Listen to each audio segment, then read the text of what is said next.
I'm leaving for Bilbao, Spain in about 2 months for my study abroad semester. Right now, I'm trying to figure out packing, banking, prescriptions, and all of it's happening at once. So in this video, I'm going to show you guys everything that I'm doing to prepare for this next semester abroad. If you're studying abroad soon, or you're even just thinking about it, this video should give you a glimpse of what you should do leading up to the months of studying abroad, how to prepare, and the things that you need to do now instead of panicking later. So let's get into it. Let's start with packing because I'm really trying not to overpack. I'm trying to pack as light as possible. I'm just trying to bring the absolute least I can. For clothes, I'm bringing about a week's worth of everything, and I can just mix and match, swap out different combos.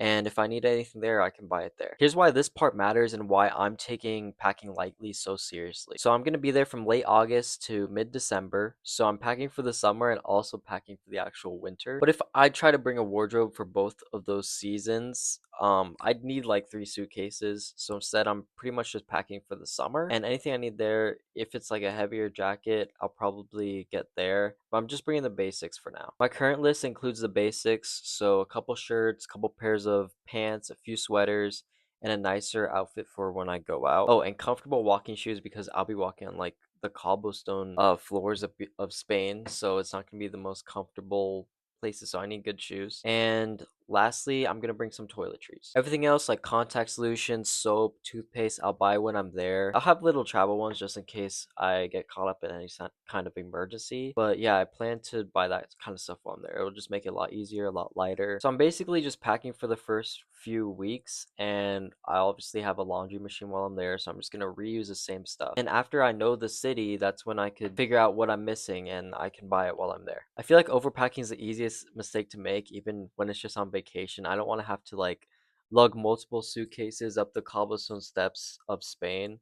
So I'm just trying to prevent that problem before I even get there. Next is banking. This is something that I haven't fully set up yet, but I know exactly what I need to do and what's necessary. So you need to make sure that your credit or debit card is international or doesn't have foreign transaction fees. Because if you use like a regular debit card overseas, you'll probably get a foreign transaction fee, like a tax, every time you make a purchase, and that stuff adds up very quickly. It's normally around 3%, so every purchase, it just keeps stacking up and stacking up for all those months, and it's gonna add up fast. Now, some banks will waive those fees completely or even reimburse those ATM fees, but you gotta check out with your bank. That's what I'm gonna do. So I recommend that if you're in the same boat, you do that now as I am doing it. Set up a new account or new card. It'll take a week or two, and it just saves you a bunch of stress and even money when you're there. I'm also planning on notifying my bank before I go international. That way they know that I'm going to be studying abroad and they don't freeze my card when I get there. Next is prescriptions and medical stuff. So if you take any prescription medication, you need to talk about it to your doctor now so that you can get enough supply while you're there. I know some countries have different regulations when it comes to medication than the US. So you got to figure that out now rather than later. Like for me, I need to make sure that I have the amount of contacts for the entire semester because it's probably not an easy thing to ship to where I'm gonna be. So I'm just gonna bring all that in my suitcase. Also look into some kind of travel insurance because your program insurance might cover different things than what you might need while you're there. Some programs like might include a basic health insurance, but I would just know the details of it before you go abroad so that if you're stuck there for whatever reason, sick, you could get it covered. And if you have any ongoing health needs, you should probably get a doctor's note that's translated just in case. It's better to figure these things out now rather than when you're in the actual country speaking a different language and having to communicate not in English. Now, this is the exciting part, finding your people. Now, I found a few other students going to the same program through Instagram. I feel like landing knowing at least one or two of the other people that are there is a lot easier than landing in that country and not knowing a single person. You get to live shared experiences, you're living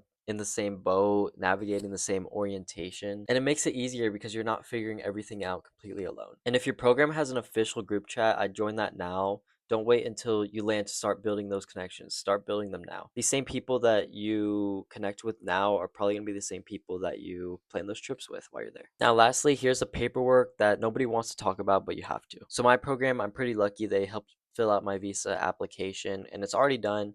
It costs $188. We're just waiting for the visa to actually come back. And make sure you know your appointment times and dates because some visa appointments book out months in advance. Housing forms, program enrollment confirmations, course registration, those are all things that I need to make sure are completed before I leave. I'm also making digital and photocopies of my passport just in case anything gets lost or stolen while I'm there. It'll save a lot of stress just in case anything bad happens. So that's everything on my plate right now. It's a lot of things and it can be a little overwhelming, but that's why I broke it into categories for you and for me. Remember, I'm going to be documenting this whole process from now until the semester, and during the semester, I'm going to be vlogging. So make sure to subscribe if you want to follow along, and thank you for watching this video.